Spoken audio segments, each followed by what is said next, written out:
So, we've got the drums. Hi fellas, how you doing? Connor, Johnny and Jacob. Hello. Hello. In the room, back to Manchester. Back again. Back again, back and biting. The boys are back in town. So last time you were here, it was the Deaf Institute gig. And this time you're playing at the big academy. That's quite a meteoric rise, isn't it? It's pretty surreal, pretty strange. Yeah. Yeah. Well, it's all well deserved. It's nice being in Manchester. You know, it's one of our favorite cities in the world. Me too. Yeah. So to come back and play somewhere like that is, you know, it's half strange and of course exciting. Yeah. Well, you see, this is the last day on the British tour, British leg of the tour. You're just about to go out to Europe after this. So how have the gigs been going? It's been great. Yeah? I know it's an obvious question because I'm sure it's been mind-blowing. Because again, you know, that kind of... The venues must be bigger than the ones that you played on the last tour. You know, the most exciting part of the whole thing is being able to... You know, it's our first headline tour. Right. So we're able to sort of make the rules. It's the first time we can really introduce the drums, you know, fully as sort of the world of the drums. You know, everything from down to the lighting and which songs we play and which songs we don't play and how long we want to play and you know, before opening this bands. And choose our opening bands, and before all this we were always opening for other acts, so it's nice to sort of be in the driver's seat, you know, just for the fans. I think it's a overall probably a better experience. It's been exciting to see like the reaction from people in smaller clubs has always been what's made our show so fun for us.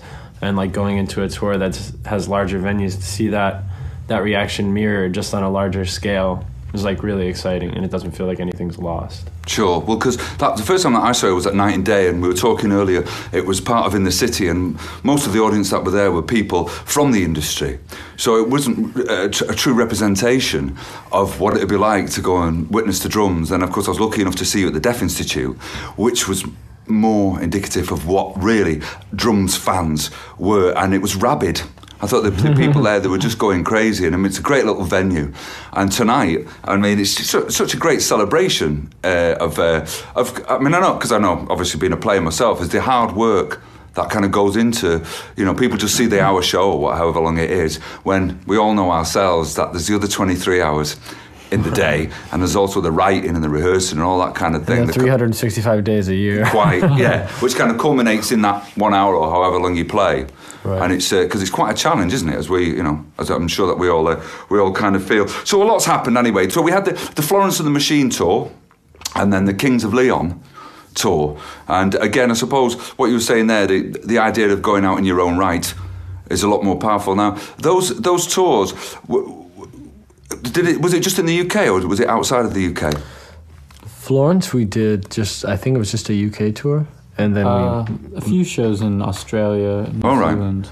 And Kings of Leon, it was just a one-off gig in London. Oh, was it a one-off, right? Yeah. Because there were so many people there, it might as well have been. Really? Was it the Big Day Out Festival? It was in Hyde Park. Oh, right. It was just, I don't know how many people there were like there. A lot. 70,000. More people than I knew could be in one country. Right. I just realised my phone was on. I just turned it off. Yeah. So because in the UK, I mean, the drums have been embraced by the UK populace. Is that something that's happening everywhere that you're playing around the world? It doesn't seem that different wherever we go. Right. You know, obviously I think we've been in the UK a little bit more than we have the rest of Europe, but we've, you know, it has been a year and a half of constant touring, so we have gone all over the world and then done it again and again. So it does seem sort of like this excitement pretty much everywhere we go, which is really kind of weird, and still trying to absorb it all. There does seem like a special sort of love from the UK, you know, kind of unique in a way maybe, but we just did our very first tour in America actually in September and October, and it felt very similar to the first time we came over here, you know, that same sort of vibe, you know. Well, in some of the magazines there, like Clash magazine, NME, and also on the BBC, they're all talking about the drums as being the number one band for 2010. Now, how does that affect you mentally to have that kind of responsibility? I mean, do you try to brush it aside and say, we're just going to carry on regardless, or is there a challenge there with that, or how does that kind of make you feel in terms of how you'd apply yourself to what you're doing? Does it bother you at all? Well, it's hard to tell how exactly we'll feel in the future with that sort of thing, but when we were announced when people were putting such titles on us, we weren't asking for those titles. We were just busy minding our business and making an album, and it was nice that our album was, it was 95% done before anyone really knew who the drums were. So we didn't have that pressure. The album was, had a big degree of purity because we were just writing songs that we wanted to write, thinking we would just be keeping our day jobs and playing shows around New York here and there.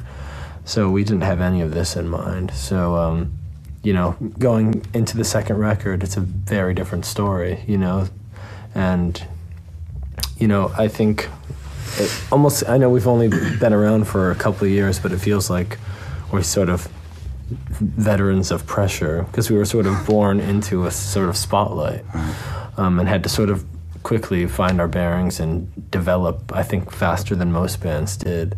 But, we just keep in mind that, one day all this will go away. So we just have to write great songs. Right. And that should be our focus. And we just keep reminding ourselves of that rather than getting too concerned about what people will say or what people have said. Right. Songs that we'll be proud of, like 10 years later or 30 or 50 years later. All right. Well, you just mentioned there about the second album. People talk about the difficult second album. Mm-hmm. How's it got? Have you had any chance to do any writing? We actually have. We've written a couple songs for it. And then, it's a fun idea to write on tour, but the reality of it is, I think it's just not ideal. And I think we sort of do need ideal situations to write songs because I feel, and by ideal, most people probably think that sounds like we want a big studio, but for us it means we want to go in our bedroom and write the next record. Right. That's sort of ideal to us. So having any sort of time restraint or being in a studio, knowing that you're paying money and all that to us is, it kind of feels really unnatural. So we're just going to wait till we get back to New York at the end of this tour and then continue. We kind of feel like our heart is starting to shift from being on tour, and we can sort of see it in New York. So is that what you think? Album. Sorry, Johnny. So you think after the European leg of this tour, then it's writing time in the new year? Yeah. Probably before the new year. We want to write a bunch of songs before Christmas even. I was going to say it's December the 6th. I mean, before the new year. It's only 3 weeks away. Yeah. But that's how quickly you think you're going to be doing it. Well, that's how we feel. And that's how we write too, every song that we've ever released has been written and recorded in one day. And those are the versions you hear. Those are the versions we've released. Really? Yeah. It's just spontaneity. We don't do demos, We feel like you lose that original energy, that excitement about the song if you just dwell on it for too long. And it's really important to capture it right then and there. Yeah. Okay. So, and what about on the second album? Any collaborations on there? Is it too early for that? We're still drums. I doubt we'd collaborate on an album. We're still reluctant to even let anybody else into help us figure out how to make a good sounding record, So I don't think we'll have anyone come in and co-write or anything like that. We did have a collaboration on the EP. It was this girl who worked at a shoe shop in Florida who had never sung a note in her life, and she's singing on Don't Be a Jerk, Johnny. She's the one that's on that. I don't know where she is now. Probably, I don't know how to contact her. Brilliant. Well, that's spontaneity for you. So, of course, after Manchester tonight, it's great to have you back in Manchester. I'm so glad that you came down to East Village Radio I'm so glad that you came down to see me. Of course. And it's very nice. Obviously, great that you're that you're going to do this show. So, you got the Manchester show, and then off to Europe. And then it's back to New York to do some writing for the follow-up. That's it. Brilliant. Well, Jacob, Johnny and Connor, can't thank you enough. Thanks very much for coming down. Thank you, Mike. Cheers. Thank you. Thank you.